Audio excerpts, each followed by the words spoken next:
The music didn't stop. It shuddered. One sharp, broken violin note trembled across the hall, slicing through the laughter and champagne bubbles like a blade. 250 guests turned in unison, their conversations dying mid-sentence. The air froze thick and stunned as I tasted the metallic sting of my own blood. My cheek burned before I even understood what had happened. My father's hand was still suspended in the air, fingers curled, as if he couldn't believe he'd actually struck me. I could. I felt every year of it. His voice hit me next, louder than the slap. "You will hand over your penthouse to your sister right now, Grace." The chandelier lights glinted off his rigid jaw, and somewhere behind him my mother gasped. Too late, the kind of gasp meant to look like concern, but landed like performance. Madeline stood on the stage in her wedding gown, her smile twitching at the corners as Brent slipped an arm around her waist, whispering something smug behind his champagne flute. My skin pulsed hot. I kept my back straight, the metallic taste thickening on my tongue, the hall spinning with whispers. Someone near the dessert table muttered, "Did he just slap her?" Another voice, "Good God, that's her father." I didn't cry. He didn't flinch. I lifted my chin, looked straight into my father's eyes, and said slowly, clearly, each word a boundary he could never erase. "From now on, none of you get to control my life again." The hall stayed silent, a cold, breathless silence that swallowed every violin string left alive. I turned heels, tapping against marble like a gavel, and walked out. No one followed. Outside, Seattle's night air hit me like truth, sharp, cold, and strangely calming. My cheek throbbed, but what throbbed deeper was something uncoiling in my chest. Something that had been pushed down for decades finally rising. I crossed the hotel steps, the floral wedding arch glowing behind me in useless pink. A woman in a sequined dress whispered to her partner as I passed, "She always creates drama." I didn't look at her, I didn't need to. I'd heard versions of that line my entire life.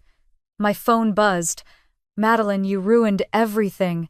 Dad was right, you're selfish." I stared at the message, my fingers still, my expression unreadable. A second message followed. "Brent, let's be rational. That penthouse is too much for you alone." I put the phone in my clutch without replying and kept walking. By the time I reached Harbor and Hearth, the small cafe tucked along the waterfront, the warmth inside fogged the windows. The bell above the door chimed when I entered, and Eli looked up from the counter. His brows drew together the moment he saw my cheek. He didn't ask what happened. He asked very softly, "What did they do this time?" I sank into my usual seat by the window, the one where I spent years writing code on late nights, the one place I had ever truly felt like myself. The harbor outside reflected city lights across rippling dark water, each flicker a reminder that life moved on whether I was ready or not. Eli brought over a cappuccino without waiting for me to order, placing it in front of me with a quiet steadiness. "On the house," he murmured, sliding a small cookie beside it. "You look like you need it." I touched my cheek, feeling the faint outline of my father's hand still there. The humiliation should have crushed me. Years ago it would have. But now it settled differently, like confirmation, not devastation. Proof of what I had always known: I was not a daughter to them. I was an asset. A tool. Something to rearrange, borrow, siphon from shape according to their needs and Madeline's whims. I rested my forehead against my hand, staring through the window at passing headlights. My breath fogged the glass for a moment, before fading like a ghost, losing its shape. My chest tightened, but the tears that usually lived so close didn't come. What came instead was clarity.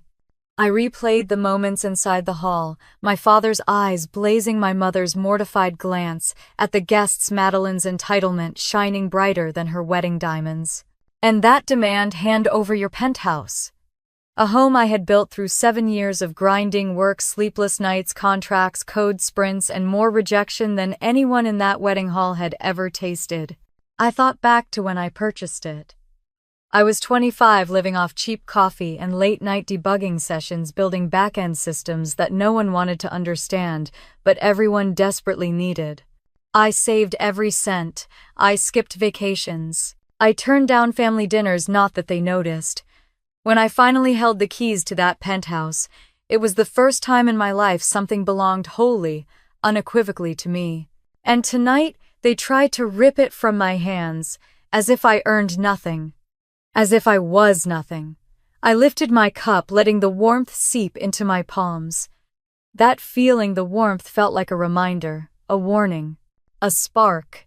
Eli sat across from me without asking permission, his presence gentle enough not to suffocate, but steady enough not to slip away.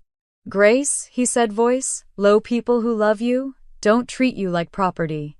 The words settled inside me, heavy and true. I didn't respond, not out of weakness, but because something inside me was rearranging, shifting, settling like stone. My phone buzzed again, vibrating across the table. A new message from Madeline. "Give us the penthouse and we'll forget what happened." Forget what happened. Like my father hadn't slapped me in front of 250 people. Like I hadn't bled humiliation across the ballroom floor. Like my worth was negotiable. My breath steadied. I turned my phone face down, opened my laptop, and watched the screen illuminate the table with a cold blue glow. Eli didn't ask what I was doing. Maybe he already knew. My fingers hovered over the keyboard as a single thought sharpened itself in my mind.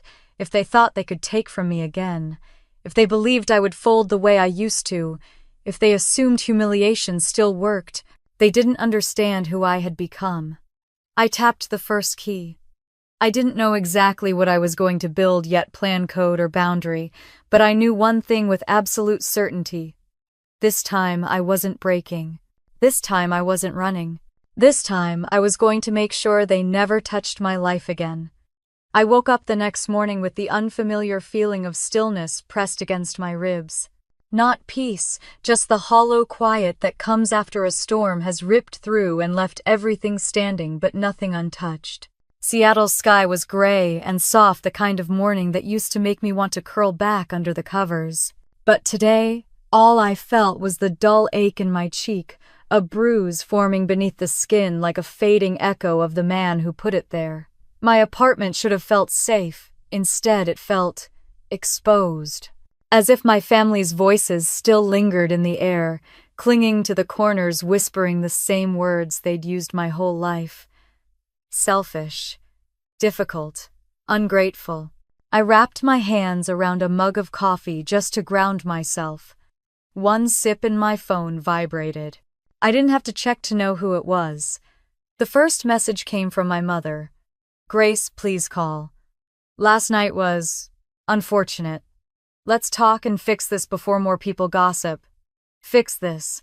Not I'm sorry. Not are you hurt. Just stop the gossip." As always, her loyalty was to reputation, not to me. Another message followed instantly, as if she had typed both before sending either. "Your father is beside himself. You embarrassed him in front of everyone." I let the screen dim before I set the phone down. I didn't have the energy to respond, and I no longer felt the obligation. A memory drifted in me at 12, sitting at the kitchen table while Madeline opened her birthday presents. She tore into a new pair of designer shoes while I got a sweater to grow into. My father ruffled her hair and said, "She deserves the best. You'll understand when you're older." But older didn't bring understanding. It only sharpened the edges of truth. Another flash: high school graduation. I got into a top program in California, a scholarship I worked myself raw for. The night before I was supposed to accept, my mother sat me down and cried loud, dramatic tears about how she couldn't bear losing both daughters to distance, even though Madeline lived 20 minutes away. I gave up the scholarship. They thanked me once, maybe twice, then never spoke of it again. My phone buzzed again. This time my sister: "You made last night all about you. You always do." Then another: "You know the penthouse is too big for you alone. Brent and I need it." The entitlement rolled off the screen like heat waves off asphalt. I set the phone face down again, my jaw tightening. For years I had folded myself small to keep the peace, biting my tongue, swallowing disappointment, letting them take and take and take, because fighting felt pointless. My silence had been their favorite weapon. But something about last night unlatched the old hinges. I didn't feel small anymore, just tired. And done. A soft knock startled me, not at the front door, just inside my own mind. A thought, quiet but sharp. If they can hit me in public and demand my home, what else would they be willing to do? The idea troubled me enough that I grabbed my keys and left. The walk to harbor and hearth steadied my breathing. The air carried a faint mist, cool enough to sting but gentle enough to clear my head. When I pushed open the cafe door, warm light spilled across the wooden floors, and the familiar scent of cinnamon and espresso wrapped around me like a blanket I didn't know I needed. Eli looked up from tamping espresso grounds. His eyes softened when he saw me, but he didn't crowd me with questions. Just a quiet, not an acknowledgement, that I was still standing, even if a little cracked. "You want the window seat?" he asked. I nodded and sank into the chair that had caught countless hours of my life. The chair where I coded entire systems, escaped holidays, and let myself exist without performing. Eli brought my drink without being asked. "I can stay or go," he said. "Your call." I took a deep breath. "I just need quiet." He gave me a simple okay and walked back to the counter. No judgment, no pressure, no ownership. The contrast stung. My phone buzzed again. I knew it before I looked. "Brent, let's be reasonable. The penthouse benefits all of us. Think of it as future family inheritance." The words made my ribs tighten. Inheritance. As if everything I ever worked for was pre-written into their ledger. As if they had already divided my life into neat, consumable pieces. My thumb hovered over the screen. Not to reply, just to steady myself. Then I did something I'd never done before. I opened the message, read it once, and deleted the entire thread. A small act, but it felt seismic. I wrapped my hands around the warm cup, letting the heat seep through my fingers. My reflection in the window was faint, but steady, the outline of someone. I barely recognized someone who wasn't afraid of being alone anymore. Across the street, a couple laughed while sharing an umbrella. A cyclist passed by, splashing water from the curb. The city didn't pause to pity me, and strangely that made me feel stronger. Another memory came uninvited but sharp, a night long ago, when Madeline asked to borrow the savings I'd scraped together to buy my first laptop. Mom nudged my shoulder and whispered, "Be a good sister." I gave it to her. She forgot to pay me back. They all forgot. That was the first time I learned that my needs would always be optional to them. The bruise on my cheek pulsed. I took a breath and let it out slowly. I told myself I wouldn't cry today. And I didn't. Instead, a quiet question formed in my mind, a question that sat heavier than the bruise, heavier than the humiliation. If they felt entitled to my home, if they were willing to strike me for it, what else had they justified in the name of family? Because last night wasn't an isolated explosion. It was the harvest of every small cut that came before it. I pulled my laptop from my bag and opened it. The screen glowed blue, illuminating the table, and the lines around my eyes I hadn't noticed forming. I opened my emails, my old documents, my notes, little pieces of a past where I tracked things instinctively but never asked why. Patterns, dates, requests. Money shuffled around like puzzle pieces that didn't fit. My breath steadied as the pieces rearranged in my mind. They always thought I stayed quiet because I was weak. But the truth was simpler. I stayed quiet because I was observing. And now, I finally understood what I had been observing all along. Not a family. A system. A system designed to take from me. A system that now underestimated me. I straightened, fingers hovering over the keyboard, a slow and deliberate strength rising through me. My silence had once protected them. That time was over.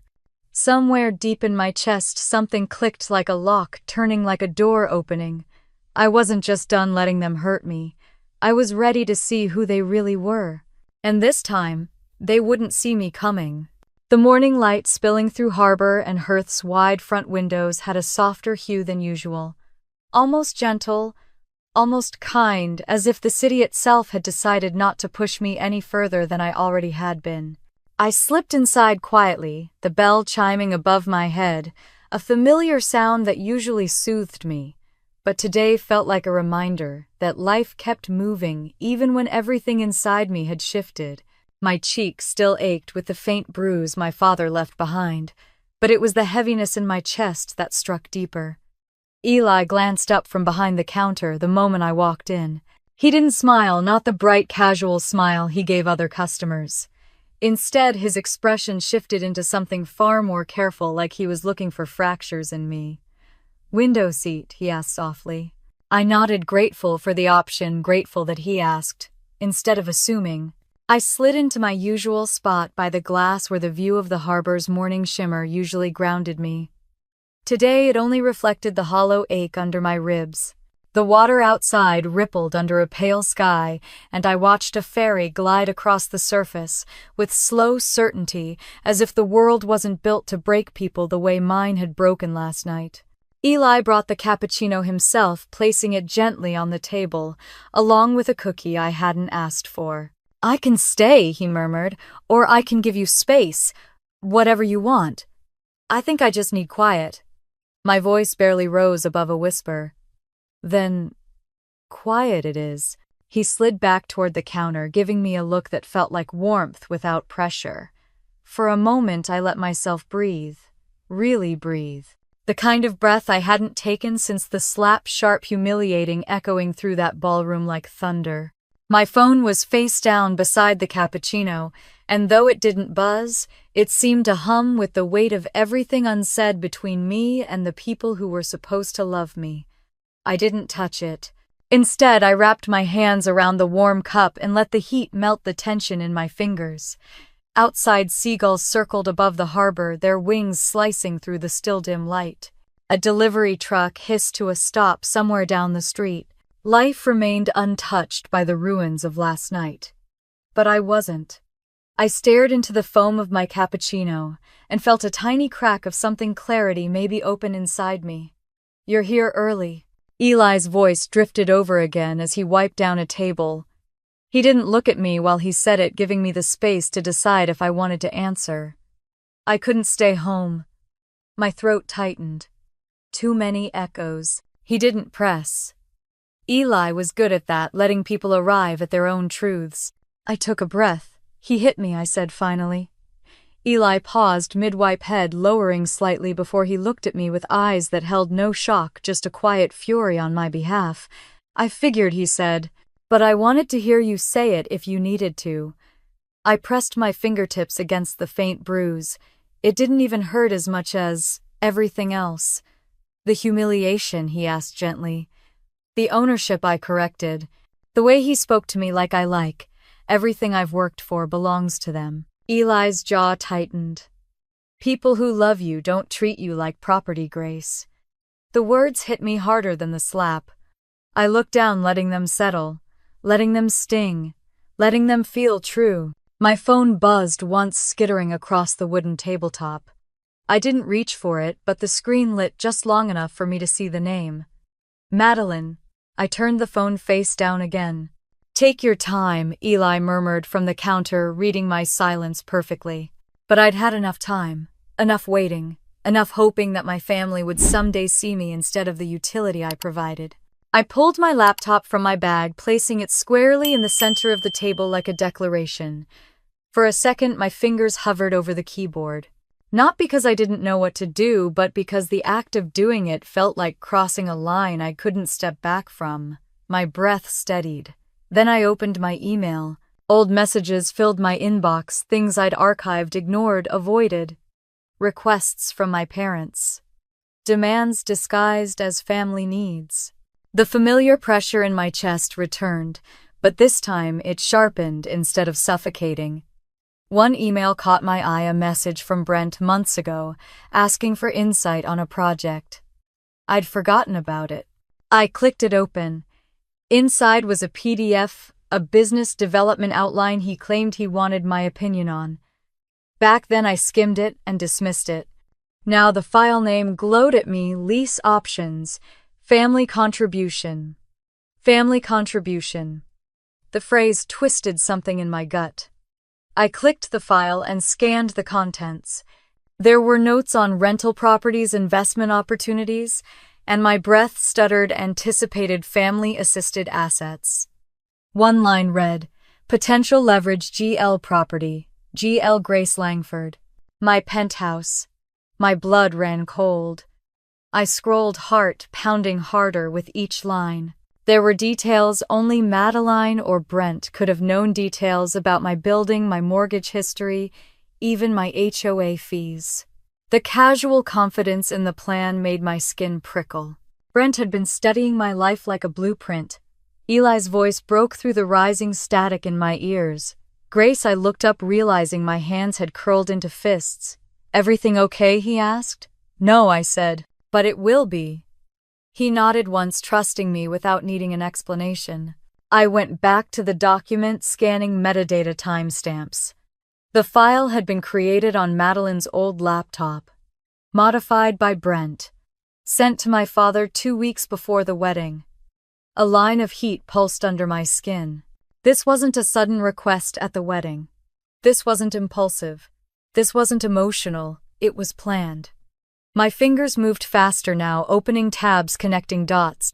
Every decision they'd made that once felt chaotic now aligned into a disturbing straight line. Their entitlement wasn't a flaw, it was a strategy. I leaned back in my chair, letting the truth settle into my bones. The slap was just the moment the mask cracked. The rot underneath had been there for years. Eli approached quietly, placing a fresh napkin on the table and offering a softer look. If you need help, he said, I'm here. I shook my head gently. This is something I need to see for myself. He didn't argue. That was the thing about Eli. He respected boundaries the way my family never did. I turned back to the laptop, a single electric thought forming fully. For the first time, they had been watching my life. But now I was watching theirs. And unlike them, I didn't need to lie, threaten, or steal to protect mine. I needed only the truth. My silence would no longer shield them, it would expose them. And for the first time, I felt the spark of something dangerous. Not rage, not revenge. Clarity. The intercom buzzed just as I finished tying my hair back, its sharp tones slicing into the quiet of my penthouse. I paused, my fingers tightening slightly. No one ever came here unannounced. No one except Miss Langford. The doorman's voice crackled through the speaker, uneasy, in a way I'd never heard before. Your parents are here. They insist it's urgent.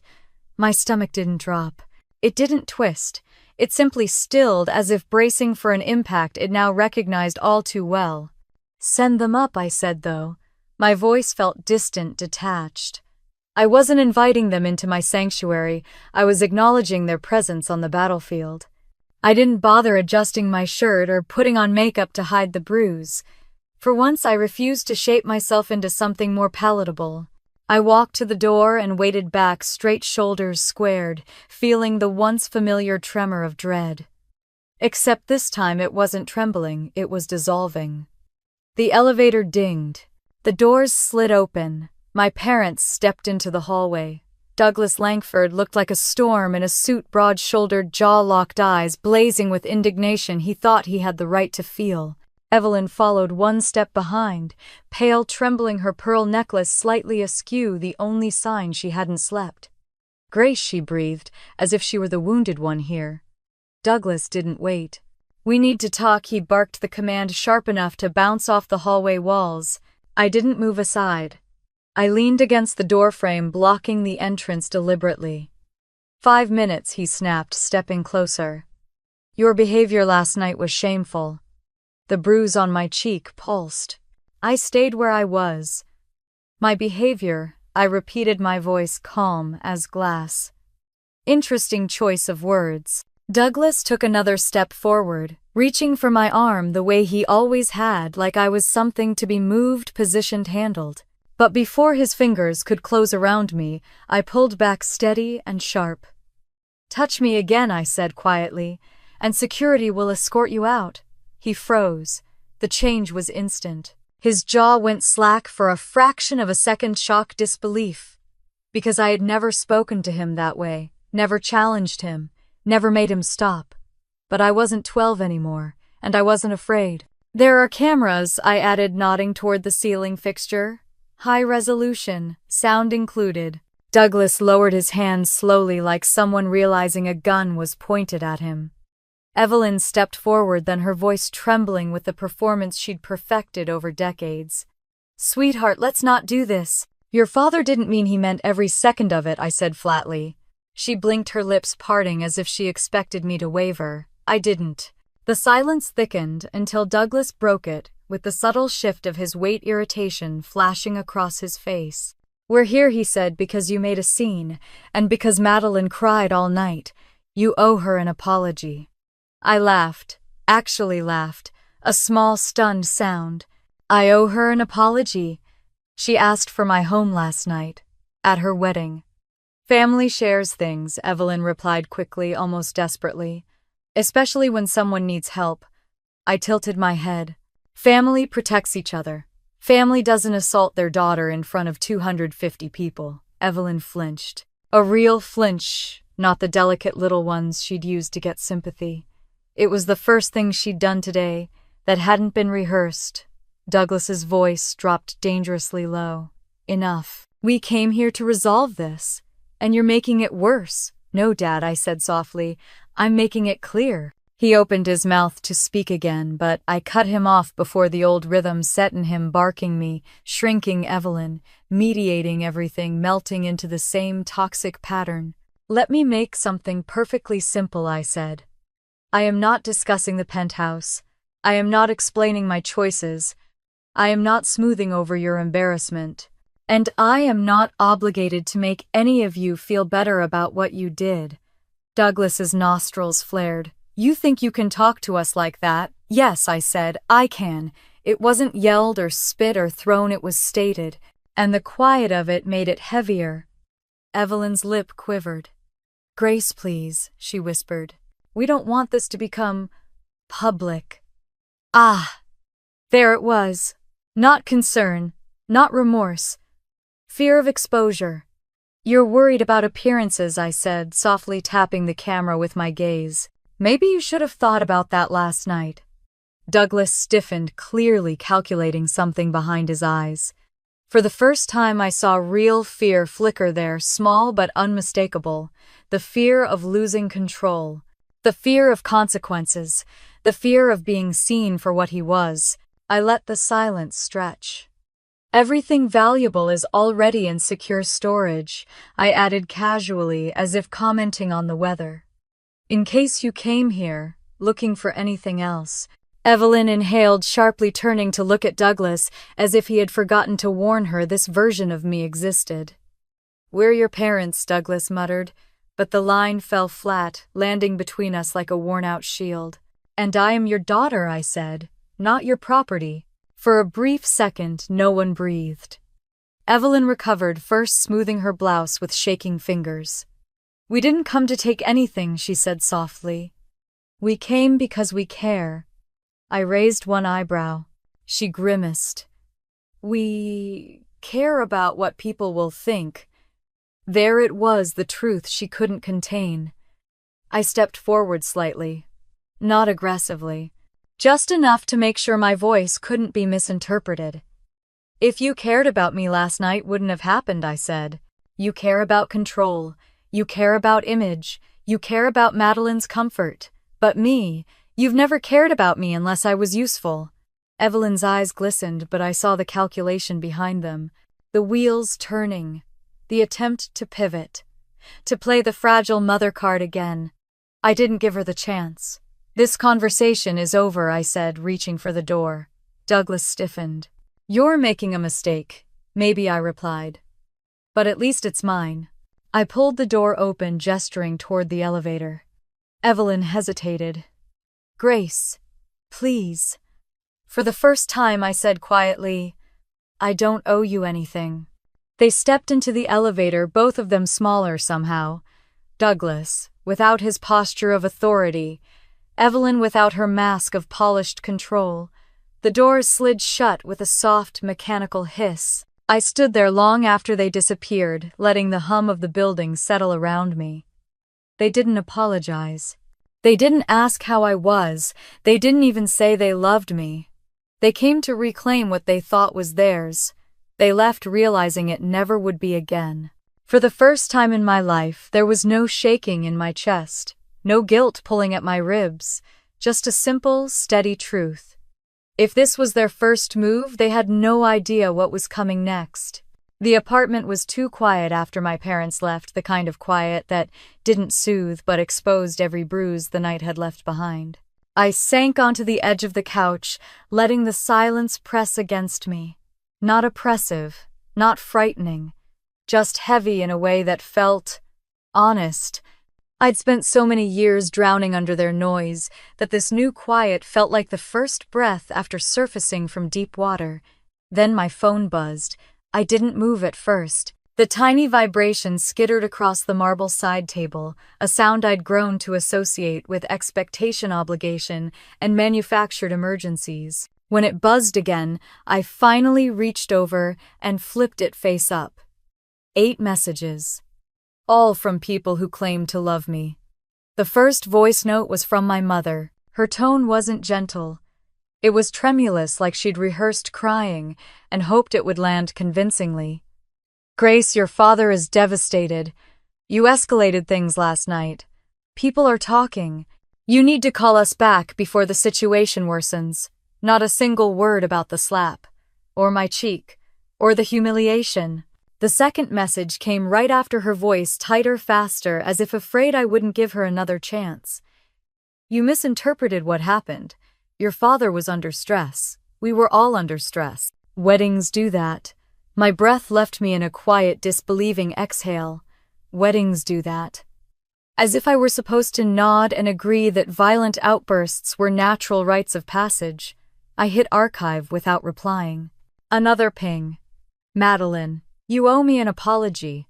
You embarrassed me in front of everyone. Seriously, how could you make my wedding about you? A moment passed before another message followed. Also, can you talk to the building manager at Crescent Shore? They're threatening eviction if we're late again. This is obviously a misunderstanding. Of course. Even in her anger, she went straight for what she wanted. I let the screen dim again. But the next message flashed before I could look away. Brent, let's be rational, Grace. The penthouse benefits the whole family. You don't even use half of it. Mads and I are building a future. Don't make this harder than it needs to be. I stared at his words until the letters blurred slightly. Benefits the whole family. The entitlement was staggering, but not surprising. Not anymore. Another message came through seconds later, as if he'd been crafting it before I opened the first. I'm trying to be diplomatic. Don't push us into a corner. I almost laughed at the irony, him warning me not to push him into a corner while he tried to take the home I built corner by corner. I placed the phone face down again. This time the gesture didn't feel defensive. It felt decisive. My apartment exhaled with me. The quiet didn't press as harshly now. It felt cleaner, as if the air was finally choosing my side. Still, a weight remained low in my chest, an old familiar ache. The ache of being expected to sacrifice myself for family unity. The ache of being conditioned to accept that my needs were optional and my silence required. I didn't want that ache anymore. I grabbed my coat and purse and headed out. The walls of my home were warm, but they still echoed too loudly with history. The air outside tasted of mist and metal. Seattle's overcast sky hung low, but for once it didn't feel heavy. I walked quickly, my breath steadying with each step, until the familiar glow of harbor and hearth came into view. I pushed through the door, letting the gentle warmth spill over me. Eli looked up immediately. "You're back fast," he said quietly. "Couldn't stay home," I whispered, sinking into my usual seat. "Too many ghosts." He didn't ask whose ghosts. He already knew. He brought me a latte without being asked, setting it down gently. "Do you want to talk this time, no?" I said.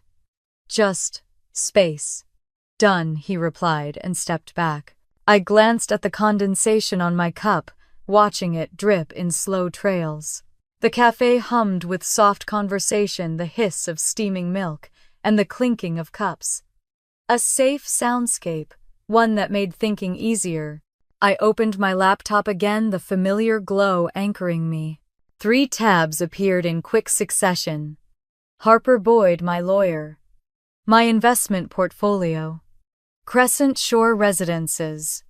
I tapped the last tab, staring at the sleek building on the website. Madeline had obsessed over Crescent Shore for months, posting pictures talking about the corner units, the view from the Sky Lounge.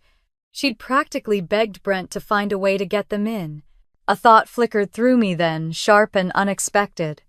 What if they wanted my penthouse because they were drowning? I clicked into their public profiles. A few old posts. Pictures of brunch, gym selfies, and then recent silence. No new photos. No announcements of moving into our dream space like they'd promised online. I leaned back, the realization settling like a stone in my stomach. My family wasn't just entitled, they were desperate. That made them dangerous. My phone buzzed again. A new number this time. "Stop digging, you won't like what you find." A chill crawled up the back of my neck. I turned the phone toward Eli without letting him read the message in full. "Strange number," I said casually. He looked at the screen for half a second, then at me, his jaw tightening. "Do you want me to walk you home later?" The offer was protective without being possessive. Something in my chest loosened at that. "Maybe," I said softly. But the truth was, I wasn't afraid. Not anymore. That message didn't scare me. It confirmed something essential. There was something to find, something buried. Something they didn't want me to uncover. I took another sip of coffee, the bitterness grounding me. My laptop cursor blinked back at me, steady and patient. This was no longer just about a slap at a wedding, or a penthouse they wanted to steal, or years of being undervalued. This was about control, power, and the quiet weapon I'd always underestimated: my own silence. I created a new document and titled it Family Transactions. Then I wrote the first line beneath it in clean, deliberate characters: "Find what they're hiding." I stared at those words, feeling the truth settle deeper. They had built their world on the assumption that I would stay quiet, and for years I did. But silence doesn't mean submission. Silence can mean strategy. I closed my eyes, feeling a steadiness return to me, not as a reaction, but as a choice. Their messages tried to guilt me. Their manipulation tried to corner me. Their desperation tried to drag me back into the role they'd assigned me since childhood. But now my silence was no longer their shield. It was becoming my sharpest weapon. Night settled over Seattle like a bruised purple, heavy, slow to fade. I sat alone at my dining table with only the blue glow of my laptop cutting through the dark. The rest of the penthouse stayed unlit on purpose. I didn't want warmth, didn't want comfort. I wanted clarity, sharp and cold. The same kind of cold that had lived in my parents' voices for years. The folder I'd created earlier, Family Transactions, sat open in the corner of the screen. I clicked it once, the digital equivalent of opening a wound, and began sorting through every file I'd pulled from old emails, half-forgotten messages, and scraps of documents I'd ignored back when I thought my family's chaos wasn't my problem. It didn't take long before I found the PDF Brent had once sent me, the so-called business development plan. I remembered glancing at it months ago and assuming he was looking for validation. Brent always wanted validation. Now, though, with the fog of loyalty stripped away, the document felt different, weighted, suspicious. I zoomed in on the file. Notes scattered the margins. Ideas about lease options, projected returns, vague promises of substantial family support. And then, the line I had seen earlier but hadn't truly absorbed until now: potential leverage, GL. Property. My initials. My home. My life. But it wasn't just the content that made my pulse climb. It was the small details, the metadata. Created by M. Calloway, modified by B. Calloway, sent to D. Langford. My father. I exhaled slowly, the truth prickling beneath my skin. It felt like someone had peeled away a layer of denial I didn't know I still wore. I clicked open my email archive, digging for the chain that went with that document. Brent had once shared access to a secondary inbox when he needed my help testing an app feature. He never changed the password. Typical of him, reckless in all the ways that mattered. I tried the password he used for everything. Madeline94. It worked. The inbox opened with a series of new and old messages blinking back at me. I scrolled each subject line, building a rhythm in my chest. Invoice due, wire transfer confirmation. LLC details. Consulting payout, urgent documentation request. My heartbeat synced with the clicking of the trackpad when I opened the first email. A wire transfer from something called Everline Consulting LLC, several $1,000s at a time, sent to Brent. Every memo was vague: service reimbursement, retainer, client expense. I'd seen enough back-end audits to know what these phrases really meant. Shell corporations. Fraud. A trail Brent left behind like breadcrumbs. Then a bigger breadcrumb appeared.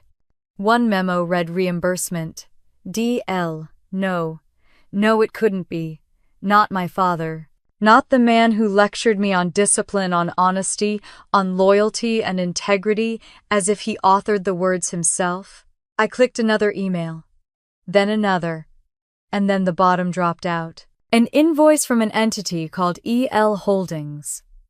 A payout request. Authorized by Douglas L. A signature crooked and rushed, but unmistakably his. My father wasn't just connected to Brent's shady business, he was helping fund it, laundering money through a structure I recognized from every financial scandal I'd ever read about. My stomach twisted. I leaned back in my chair, heartbeat pounding so loudly I wondered if the neighbors could hear it through the walls. If they wanted my penthouse so badly, was it because they needed collateral proof of assets, a bargaining chip, a way to silence me before I stumbled upon this? It wasn't just entitlement, it wasn't just manipulation, it was survival for them. And humiliation for me. My breath tightened. I clicked another tab, an old link Brent had texted months ago. A demo login for a real estate startup he swore he was building. Back then, I tested the interface and thought nothing of it. Tonight, I typed in the same admin credentials he gave me. They still worked. Brent 2020. The dashboard opened, exposing everything he never intended anyone competent enough to understand. Fake client profiles. Altered invoices. Payout summaries. Wire transfers masked as vendor reimbursements. Each file dug deeper into the truth, and each file told me that the night he married my sister he already knew he was in trouble, that the smiling, polished exterior he showed the world was just a thin layer of paint covering something rotten. And my father was aiding it. I rubbed my temples, realizing that my family had gone from toxic to dangerous without me noticing. Maybe because I'd been too busy trying to earn their love. Or maybe because they'd conditioned me to never expect more than positions of servitude disguised as helping the family. Another email caught my eye, a forward, from Evelyn. Forwarded message. If she won't agree to hand the place over, we'll find another way. My breath hitched, then steadied. The bruise on my cheek throbbed as if remembering the moment another way arrived. A knock on the door nearly made me jump out of my skin. I froze, but then a voice came through, calm, grounding. It's Eli. I opened the door and found him holding a small to-go bag. You forgot dinner, he said simply. I stepped aside to let him in. I've been busy. He took one look at my laptop screen and didn't approach, didn't pry. Do you want to talk? He asked again, gentle but not intrusive. No, I whispered, but stay. He sat on the opposite side of the dining table, far enough not to crowd me close enough that I could feel his presence in the quiet. It steadied me, anchored me. For a few moments we just breathed in the same room. Then I clicked open the last email on the list, the one dated 10 days ago. No sender name, no signature, just the message. If she keeps digging, we'll shut her up. My hand tightened around the side of my laptop. They really think I'm a threat, I murmured. Eli leaned slightly forward. Are you? I looked up, meeting his steady gaze. Something inside me shifted, settled, hardened. Yes, I said. I think I finally am. I closed the laptop gently, not out of fear but purpose. They had messed with my life, my home, my autonomy. They had watched me for years thinking my quiet made me weak, but they forgot one thing. Silence is where strategy is born. And I had seen enough. I transferred every file to secure cloud storage, zipped the folder, and sent a copy to Harper Boyd with a short message, "Found more. Call me tomorrow." Then, I shut the laptop and leaned back. Eli exhaled softly beside me, almost in relief. Whatever you're planning, he said, I hope it gives you peace. It will, I said quietly. Because this time, I'm not shielding anyone, not even them. Outside, the city lights flickered against the night sky, reflecting off the water like an unspoken promise. They'd left the door wide open. And now I was stepping through. Morning light slid across my bedroom floor like a quiet invitation, pale and cool, the kind of light that usually told me to slow down. But there was no slowing in me anymore. I woke with a clarity so sharp, it felt like someone had drawn a clean line through my old life during the night. My cheek no longer throbbed. My hands didn't shake. Something inside me had clicked into place, cold, precise, inevitable. I brewed coffee and stood by the window of my penthouse watching Seattle's skyline settle under a thin veil of fog. The city looked distant, almost indifferent. Maybe that's why I loved it. It never pretended to care. It never asked me to shrink. It simply existed and let me exist in return. My laptop buzzed on the counter. An email. Subject, "We need to talk today." From Harper Boyd. My lawyer didn't waste words. He never contacted me early unless something mattered. I finished my coffee, grabbed my coat, and drove downtown. The traffic was a slow-moving river of brake lights, but my mind was sharp, focused entirely on the documents I'd uncovered last night. Fraud records, shell corporations, my father's involvement, the evidence Brent never meant anyone competent to access. By the time I reached Harper's office, my resolve felt like steel. Inside, the waiting room smelled faintly of cedar. Harper opened his door before the receptionist could call my name. "Grace," he said, gesturing me in. "You look different." "I feel different." He nodded once, understanding more in those 3 words than my family had understood in 30 years. I sat across from him and he folded his hands on the desk. "I reviewed the files you sent," he said. "This isn't small. Fraud isn't just ethically wrong, it's criminal. And your father's company could be implicated if the SEC gets involved." I exhaled slowly, letting the truth settle. "I'm not looking to bring the family down," I said. "I'm looking to protect myself." "Then you need to think strategically, not emotionally," Harper replied. "Don't confront them. Don't warn them. Keep gathering, keep documenting." His gaze sharpened. "And find leverage. Something that puts the power in your hands." A thought flickered. Not warm, not vengeful, calculated. "What if I don't take anything from them?" I said softly. "What if I take what they want?" Harper's brows rose. "Tell me more." I opened my phone and pulled up the site for Crescent Shore Residences, the luxury building Brent and Madeline had obsessed over for months. The place Madeline thought would prove she'd married into a better life. The place Brent had mentioned in his financial documents before their money dried out. Harper leaned forward. "You're not thinking of buying a unit." "No," I said. "I'm thinking of buying the entire building." He didn't blink. That was why I trusted him. "If you can afford the down payment," he said, "it's feasible. A move like that gives you leverage and removes theirs." "It gives me control," I corrected softly. "Exactly." I left his office with the kind of purpose that carried its own gravity. As soon as I sat in my car, I dialed Jenna. She answered on the second ring. crisp and warm like always. "Grace, what can I do for you? I need you," I said to schedule a private showing at Crescent Shore. "Actually, I need more than that. I want to make an offer on the whole building."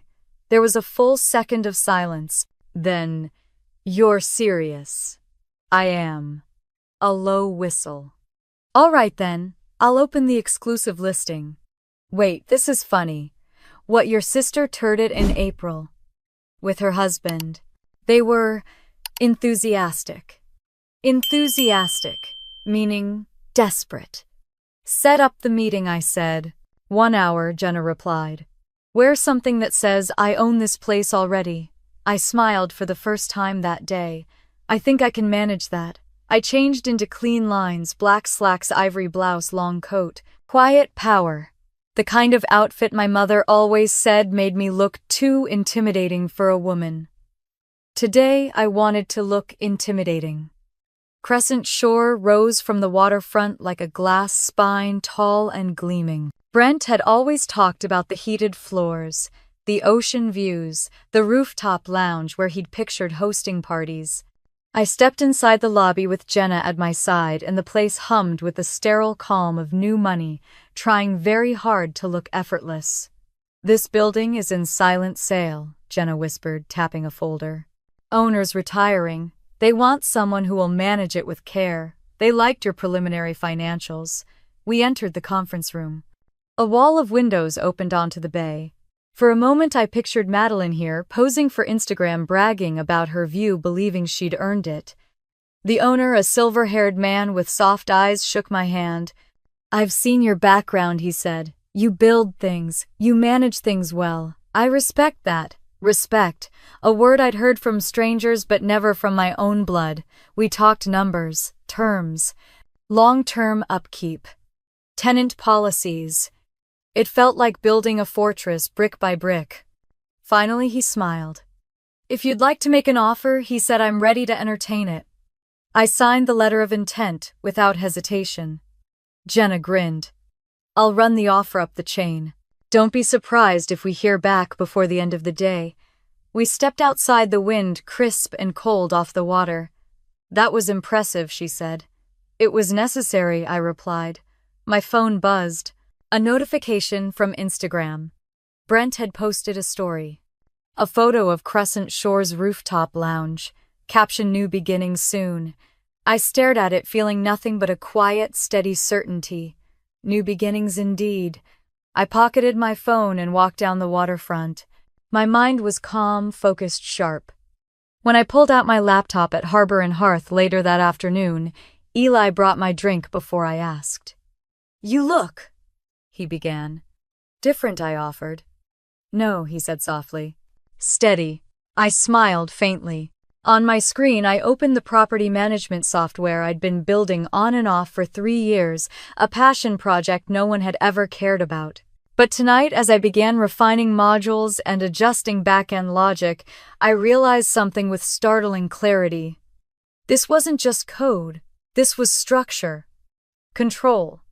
A boundary they couldn't cross. Hours later, Jenna texted. "Offer submitted. Seller very interested." Another message, "Financial review begins tomorrow." Then one final line, "They think the buyer is G. Lang." They haven't connected the dots. I closed my laptop slowly. The city outside my window glowed in soft amber lights, flickering like distant stars.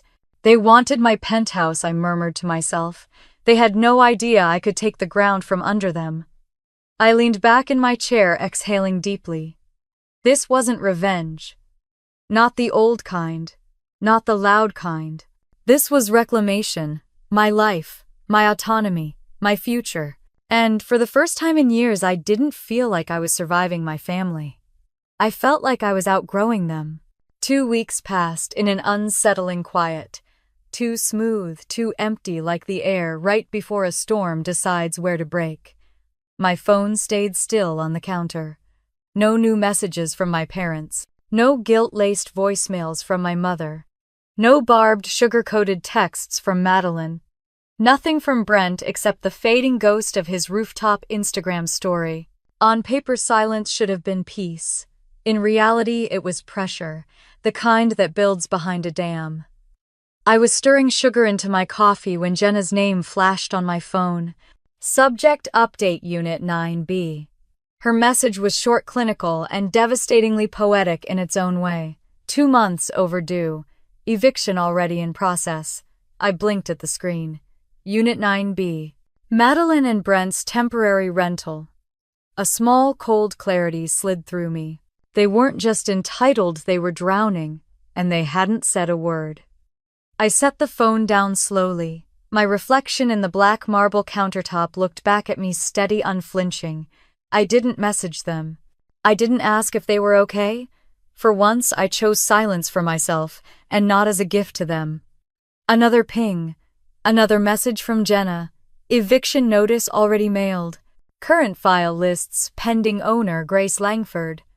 A strange electricity crawled along my spine. My name. In the place where they lived. In the place they believed they would rise into their new beginning. My name. On the paper they would receive. My name. On the door that would push them out. I sank onto the sofa and let the realizations settle through me, not with triumph, not with cruelty, just truth, the kind that rearranges you quietly. They had tried to take my home. They were losing theirs.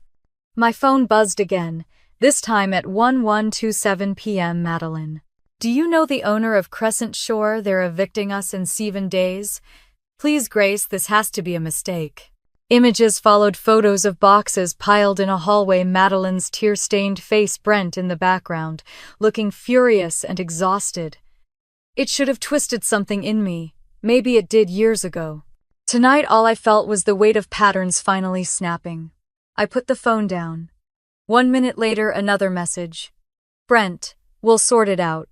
Don't get involved. Another came 10 minutes later, desperation leaking through the cracks. Do you know someone on the owner's board? Help us? Help Mads? I stared at the message. Then at the small thumbnail of an accidental screenshot he'd attached, a bank app open on his phone. Balance $58. My breath left me in one long, unbroken exhale. Across the room, the floor-to-ceiling windows reflected the faintest glimmer of something in my expression. Not satisfaction, not gloating, something cleaner, release. The next morning, Jenna sent over a short video. You'll want to see this, her text read. I tapped play. The lobby of Crescent Shore appeared. Fluorescent lighting, marble floors, and 2 people I knew better than they ever knew me. Madeline was crying, mascara streaking down her cheeks. Brent was talking to the property manager with the false calm of a man who'd never had to take responsibility for anything in his life. His hands kept tightening and flexing as if squeezing enough air could form a plan. We paid last month, he insisted. You didn't, the manager replied. There was a banking error. There have been 2 banking errors, the manager corrected, both in your direction. Brent turned on Madeline, then voice sharp enough that the audio picked it up. You spend too much. You never think about the future. She shot back through tears. You promised we'd be living here. You said you had a plan. The staff looked on awkwardly. A couple passing through the lobby paused, whispering. My chest tightened, not with pity but with a deep, aching recognition. This is what happens when the foundation of a life is built on lies, arrogance, and borrowed identities. In the background of the video, the concierge spoke softly to another staff member. New owner won't tolerate late payments. Madeline's head snapped up. New owner who? The video cut off there. I replayed it once, then again, not out of cruelty, out of comprehension. I understood now.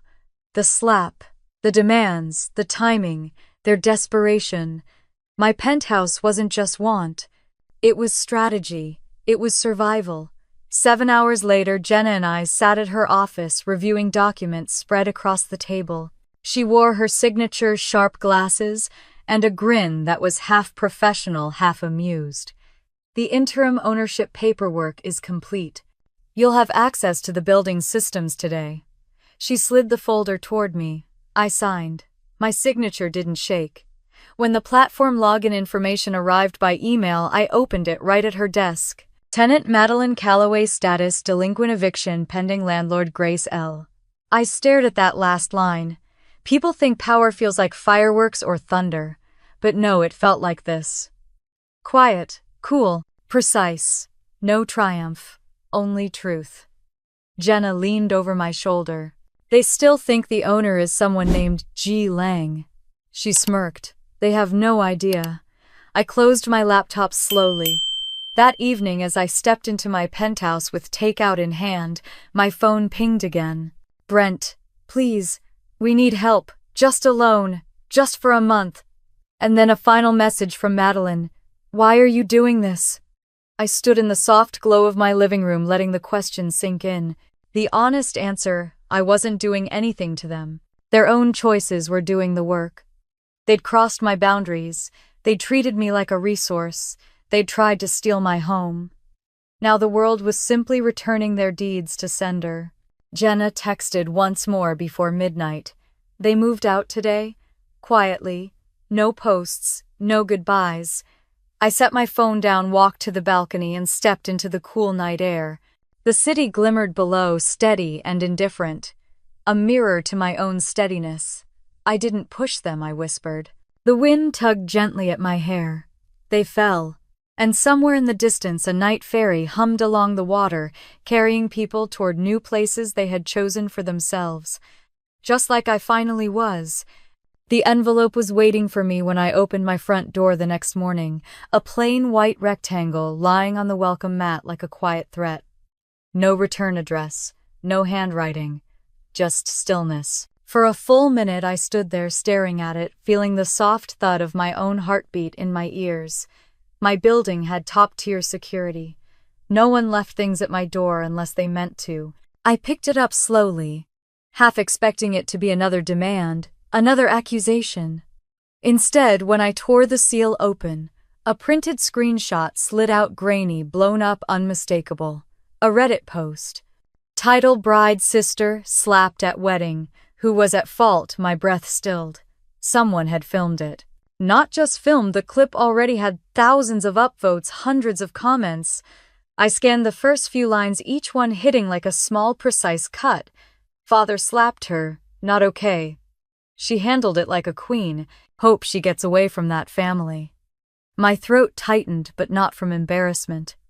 Something inside me loosened just slightly, like a knot pulled free after years of choking my lungs. The world wasn't on their side. For once, the world was seeing clearly. The comments weren't humiliating. They were vindicating. My phone rang. The caller ID flashed my mother's number, but from an unknown phone. I let it ring twice, then picked up. Her voice quivered before she even spoke. Grace, oh thank God. Douglas is furious. People at the club have seen things. There are rumors. It's all getting out. Getting out. Not, are you all right? Not, I'm sorry. Always image. Always reputation. I pressed my lips together. What do you want, Mom? I want this video taken down, she said, voice cracking, but not in the way grief cracks. In the way fear cracks fear for herself. Your father can't have this hanging over him. It'll ruin his standing. It didn't ruin him, I said quietly. He ruined himself. The silence on the other end was sharp. Then she whispered, You don't understand the pressure he's under. No, I answered. I understand perfectly. I hung up. Moments later, another notification came through, this time from a friend I hadn't spoken to in years. Her message was hesitant, almost apologetic. Saw Mads at the discount market on 5th. She looked rough. A photo followed, taken discreetly. Madeline pushing a cart, eyes, puffy Brent trailing behind with a forced expression, his shirt wrinkled, his energy exhausted. Two people who had lived their entire lives believing ease was their birthright now had cracks running through every inch of the image. I didn't zoom in. I didn't need to. It was obvious. The golden child had fallen, and she had not fallen gracefully. My phone buzzed again, another message from the same friend. They were arguing. Loud. Something about money. I let the phone dim and set it aside. I thought of all the years I had watched Madeline get bailed out mistakes, smoothed over tantrums, excused debts covered. I thought of every time I had been told your sister needs this more, as if my needs were optional and hers were sacred. Now their lives were unraveling thread by thread. But it wasn't because of me. It was because of the life they'd built on foundations that couldn't hold their weight. The next text came from an unknown number. Douglas is under review, it read. He didn't tell you, did he? This is going to get bad. A chill rolled down my spine. Not fear, not guilt, just dawning understanding. My father's world wasn't steady anymore. His carefully curated image had cracks, and people in his circles had begun to whisper. Men like him didn't survive whispers. They needed obedience, fear, loyalty, all the things he'd burned through long ago. And now the world was asking questions. Around noon, my mother texted again. We need to talk, please. This is bigger than you know. Before I could think, another message popped up, this one from Madeline. Why are you doing this? You're destroying everything. I didn't reply. It wasn't my job to correct her. She'd been raised to believe her life was something to be handed to her. She'd never learned what responsibility felt like. But Brent, his silence unnerved me. For once he wasn't posturing, wasn't lecturing, wasn't pretending to be the genius he convinced everyone he was. That silence was worse than his smugness. Later that afternoon, I received one more notification, this time from a stranger who followed real estate gossip. Your sister's husband has problems at work. Rumors about financial irregularities. I sat back, letting the pieces assemble themselves like puzzle fragments snapping into place. Madeline losing her apartment. Brent being investigated. My father under review. My mother panicking. Every corner of their world was shaking. And now the tremors were pointing toward me. Evelyn called again that evening, using the same unknown number. I picked up only because I was tired of the vibration humming against the table. She sounded smaller this time, not theatrical, just worn. Grace, can we please meet? Why, I asked. Her breath caught a strange mixture of shame and calculation breaking through her voice. Because I think everything is falling apart. You mean, I said calmly, you're finally seeing what being held accountable looks like. She didn't deny it. We met the next morning near Green Lake, where she used to take us as kids on breezy Sunday afternoons. Today the air had a bite to it, and she stood stiffly beneath a bare tree, her hands wrapped around a coffee cup like a lifeline. When she saw me, her face softened for a moment, too quickly to be sincere. You look different, she whispered. I am different. Her throat bobbed. Your father's in trouble. Madeline is... She sighed. She's not well. She doesn't understand what's happening. She thinks you're punishing her. I'm not punishing her, I said. She's facing the consequences of her choices. There's a difference. Evelyn's eyes glistened.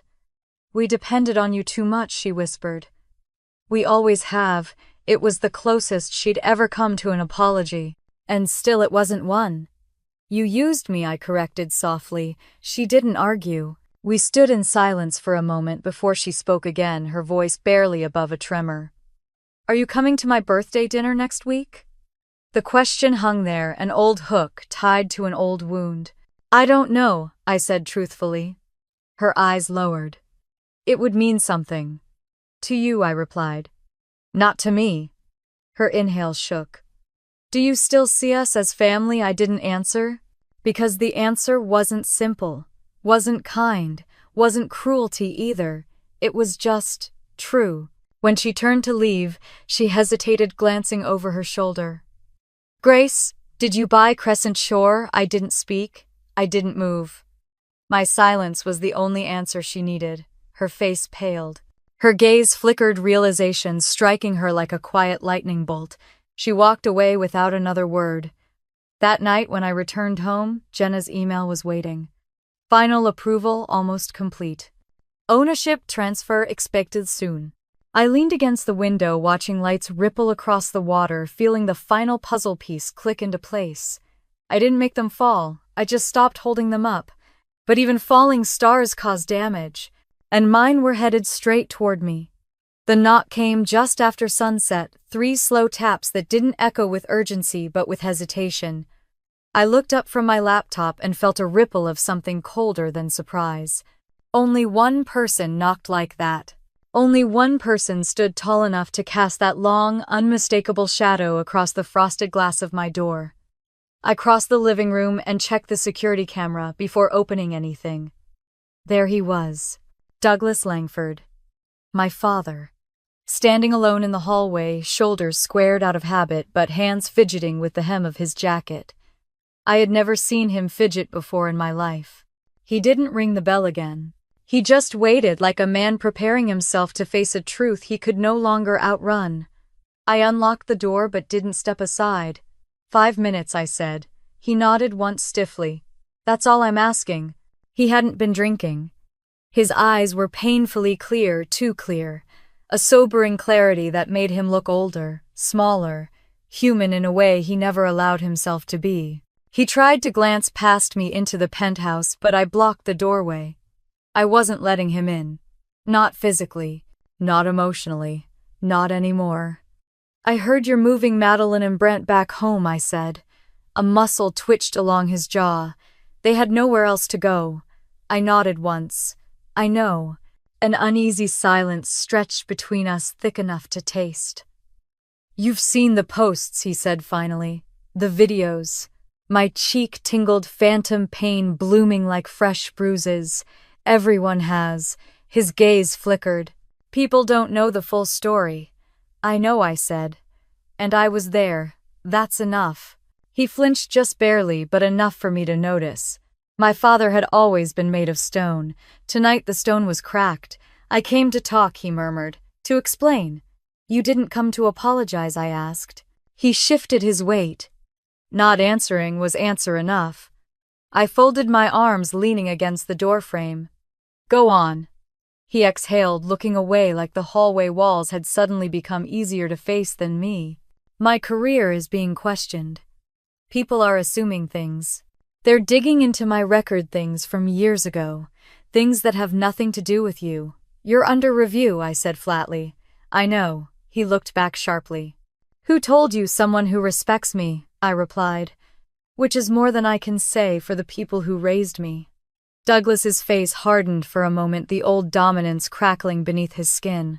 But he pushed it down quickly, too quickly. Your sister is devastated, he tried instead. She keeps asking why you would do this. I haven't done anything to her, I said. Actions have consequences. She's just not used to meeting hers. His throat worked. She misses you. No, I corrected. She misses what she could take from me. My father swallowed his Adam's apple, bobbing. Grace, this family is falling apart. It was broken long before I stopped pretending, I replied. For the first time in my entire life, he didn't argue. His voice softened, barely audible. I didn't mean to hit you. There it was. Not an apology. A justification wrapped in regret. You meant it, I said. You were angry, I said no. And you hit me because you thought you were entitled to my life. My home, my choices. He closed his eyes as if the truth stung worse than the accusation. I kept going. You didn't slap me because you lost control. You slapped me because you lost ownership. His eyelids opened slowly. He looked older, defeated. You're wrong. No, I said softly. I finally stopped being wrong. A tension rippled through him, something between shame and defensiveness. He opened his mouth, then shut it again, searching for footing that no longer existed beneath him. He reached into his jacket pocket and pulled out an envelope. Your mother wanted you to have this. He handed it to me as if it weighed 100 pounds. Inside, I already knew what I'd find. An invitation. Cream cardstock. Soft gold script. I glanced at it but didn't open it. Her birthday dinner? Yes, he said quietly. Family only. The irony was sour and sharp on my tongue. Family only. The phrase that had always meant everyone else mattered more than me. So now I'm included, I asked. His jaw tightened. Grace, we're trying. I raised an eyebrow. Are you? He swallowed again, harder this time. Your mother is scared. She's afraid of losing you. No, I corrected gently. She's afraid of losing her image. There's a difference. A beat of silence. Then another. What do you want from us? He asked, finally, voice fraying. Nothing, I said. And that's what terrifies you. He shook his head, sighing from somewhere deep, somewhere hollow. You've changed. I've stopped apologizing, I replied. Something flickered in his eyes, recognition maybe. Or loss. I couldn't tell. Then he stepped back, his shoulders sinking like a man walking into winter without a coat. You may think you've won, he said softly, almost mournfully. But you don't know everything. My pulse didn't spike. I'd lived under his cryptic warnings for years. They no longer carried weight. Maybe not, I said. But I know enough. We stood there in the quiet hallway, him wounded by truths he'd spent decades avoiding, me braced by the clarity I'd earned the hard way. He turned to leave. For the first time, he didn't straighten his spine or broaden his shoulders.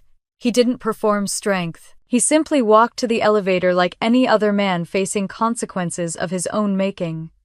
Just before the doors closed, he met my eyes. I hope you come, he said. For your mother's sake, I'll think about it. The doors slid shut with a soft metallic whisper. I walked back inside and placed the envelope on the kitchen counter unopened. I didn't touch it again. It sat there like a question I hadn't decided to answer. The city lights shimmered through the windows, and my penthouse felt light. Still, entirely mine, he had come for forgiveness. All I offered was truth. The envelope sat untouched on my counter for 3 days, its soft cream edges glowing faintly under the afternoon light. Every time I passed it, I felt its presence tug at me. Not with sentiment, not with guilt, but with a quiet question I wasn't sure I wanted to answer. It wasn't the invitation itself that unsettled me. It was the handwriting, my mother's delicate cursive, a little shakier than usual, looping across the card with forced elegance. Family only. Those 2 words had never included me before. They had always meant everyone except me. And now they were supposed to pull me back in like a rope around my ribs. On the 4th evening I opened it. I didn't linger. I didn't trace the letters or analyze the meaning. I simply read it once, set it down, and realized deeply, simply, I wasn't the same person they had slapped in front of 250 guests. I didn't belong to their table anymore, but I decided to go, not for them, but to finally see what remained of that old life. I arrived 15 minutes late on purpose. For once, the lateness wasn't an accident or a plea for forgiveness. It was a statement, a boundary. A reminder that my time no longer revolved around their expectations. The restaurant was warm and dimly lit, its golden chandeliers reflecting off wine glasses and polished cutlery. I stepped inside and felt the shift immediately. Conversations dipped. Forks paused midair. Eyes, sharp, curious, whispering, turned toward me. That's her, someone murmured near the bar. The daughter he slapped. I kept walking. Their stares didn't scorch me the way they once did. If anything, they barely reached my skin. The hostess led me toward the private dining room. As she opened the door, the low hum of chatter inside dipped into a stilted hush. My family sat around a long table, draped in linen plates, half-filled, expressions half-frozen. My father looked up first. His posture was stiff, sober, almost formal. My mother's smile was too quick, too wide, brittle at the edges. Madeline sat near the corner, shoulders drawn and makeup muted, and eyes swollen from nights she'd never admit to crying through. Brent was next to her, wearing a wrinkled shirt that looked like it had been pulled from the bottom of a laundry basket. I stepped inside and no one rose, not even my mother. "Grace," she said finally, her voice soft with relief she didn't quite know how to express. "I'm glad you came." I nodded once, then pulled out a chair at the far end of the table, not next to her, not next to anyone, and sat down without waiting to be welcomed. The silence was thick, awkward, different from the silence I'd grown up with. This one wasn't mine to carry. A distant relative, the kind who remembered my name, Only when gossiping leaned toward the person beside her and whispered not nearly quietly enough. She looked strong, not broken. Then, more quietly, good for her. It almost startled me. Evelyn cleared her throat, trying to salvage the moment. "Grace, would you like some wine? I'll get it," I said, standing before she could perform hostess. I poured my own drink, feeling her watch me with a mix of awe and worry. When I returned to my seat, my father attempted a conversation. "It's good to have everyone together," he said stiffly. I met his eyes. "I came to see Mom." The words landed heavily, cutting through the air like a clean blade. A few relatives exchanged looks. My father set his fork down slowly, the metal clinking against porcelain. No one argued. No one corrected me. For the first time, they understood that my truth wasn't a phase, it was permanent. Across the table, Madeline shifted. She looked like she wanted to say something but couldn't form the words. Brent squeezed her hand under the table, a gesture that was supposed to be reassuring but looked more like a warning. I saw the flinch she tried to hide.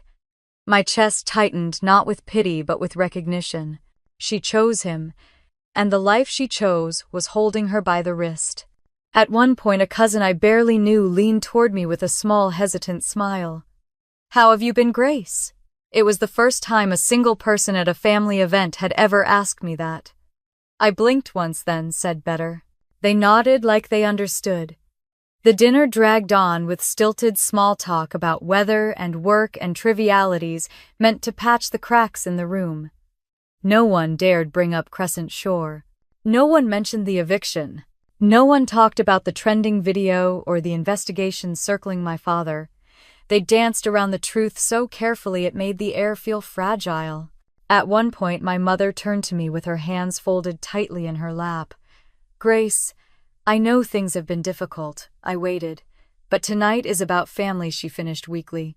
Then maybe, I said, family should start by being honest. Her lips parted, then closed again. She didn't look at Douglas. That alone told me everything I needed to know. I didn't stay long. Halfway through dessert, I pushed my chair back quietly. The leg scraped softly, but to everyone around the table it sounded like thunder. "I'm heading out," I said. My mother's eyes darted up, panic flickering in them. "Wait, Grace, happy birthday, Mom," I said gently. "I truly wish you peace." She looked like she wanted to stand, to hug me, to say something more, but she froze, afraid of the eyes watching her. Afraid of the truth she still couldn't admit out loud. No one else tried to stop me. No one called after me. No one pretended the night had gone well. As I walked out, I heard a whisper drift across the room, one I wasn't meant to hear. "She didn't lose them," a relative murmured. "They lost her." Outside, the Seattle air was sharp and cold, but it tasted clean. I pulled my coat tighter around me and started walking, the soft glow of the city guiding me forward. Silence used to terrify me. Tonight it felt like freedom. I wasn't walking away from them. I was walking back to myself. The sun dipped low behind the Seattle skyline, casting warm gold across my balcony, as if the day itself wanted to wrap me gently in light. I stepped outside with a small stack of documents in hand, the breeze lifting the edges like it was eager to read them too. The city below hummed softly. Ferries glided through the sound.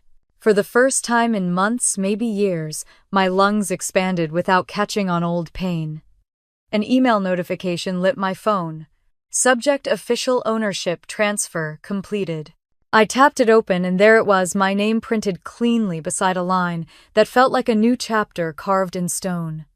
Owner: Grace Langford, property Crescent Shore Residences. A steady warmth settled in my chest. Not triumph. Not revenge. Something quieter, something steadier, something like reclamation. The kind that comes after you walk through the fire and realize your own footsteps were the only thing that carried you out. I sat at the balcony table and signed the last digital documents, my fingers calm, my breath even. Ownership had never been about possession. It had been about taking back the parts of myself my family tried to claim without permission. My penthouse wasn't just a home. Crescent Shore wasn't just a building. They were boundaries carved in glass and steel. Below the city, lights blinked on one by one, shimmering across the water like a constellation rising from the earth instead of the sky. Inside, my kitchen buzzed faintly. I'd set the oven earlier. Dinner was nearly ready. Slowly, my home filled with familiar voices, not of my family, but of the people who had shown up for me when I no longer knew how to show up for myself. Jenna arrived first, carrying a bottle of wine with a bow tied around the neck. "Celebratory or consolatory?" she asked with a grin. "Celebratory," I said, feeling the truth of it settle warmly inside me. Harper followed, offering a knowing nod and a small wrapped package, a fountain pen in brushed gold. "To sign the things that matter," he said. Then Eli came last, knocking softly the way only he did. He stepped in carrying a small bakery box, the hint of cinnamon drifting out as he opened it. "Thought you might need dessert? That doesn't taste like stress," he said, smiling a little too shyly. We gathered on the balcony as the last light faded. Soft jazz played from a small speaker. The table glowed with candles. The city stretched endlessly before us, wide, generous, free. "This place feels lighter tonight," Eli murmured as he took a seat beside me. "It finally is," I said. We ate. We laughed. We didn't speak of my father or mother or Madeline or Brent. No whispered commentary, no guilt, no pleas for attention. Just warmth, genuine warmth. At one point, I leaned back in my chair, letting the soft breeze brush against my cheek, and I realized something quietly monumental. I wasn't lonely. I wasn't grieving. I wasn't waiting anymore. I was home. After dinner, Eli walked to the edge of the balcony with me, resting his hands lightly on the railing. "You stood alone for too long," he said softly. "You don't have to anymore." I looked at him, letting the words settle exactly where they needed to. "I know," I whispered. And this time I meant it. The others joined us, raising their glasses in an unspoken toast. It wasn't loud or performative. It didn't need to be. It was simple. It was sincere. "To new beginnings," Jenna said. "To peace," Harper added. "And to choosing your own life," Eli finished, quietly meeting my eyes. I lifted my glass, feeling something within me click into place, the last piece of a long, jagged puzzle finally fitting where it belonged. "To all of that," I said, "and to the freedom no one can take from me again." We drank. The night breathed around us, gentle and forgiving. Later, when they'd all left and the candles had burned low, I stood alone under the open sky, watching the lights of Crescent Shore flicker in the distance. My building now. My ground, my boundary. "They tried to take my home," I whispered to the city, "and ended up giving me my freedom." The truth of it settled over me like a warm blanket. I walked inside, placed the empty wine glasses in the sink, and let the soft hum of the dishwasher fill the space with a comforting rhythm. Everything felt steady. Everything felt earned. Before turning in for the night, I stood before the window once more. And because I've learned that healing becomes real when shared, I spoke softly, not to the skyline, not to the empty room, but to anyone who has ever carried the weight I once did. If you've ever been forced to choose between your peace, your family's expectations, choose yourself. You deserve to be whole. And if you're listening now, if this story touched something in you, then don't leave quietly. Tell me what part of this journey resonated. Tell me if you've ever had to set boundaries with the people you loved. Tell me where you are in the world, or what moment in your own life made you finally say enough. Like, share, subscribe. Leave your story below, because your voice matters here, and your freedom matters even more.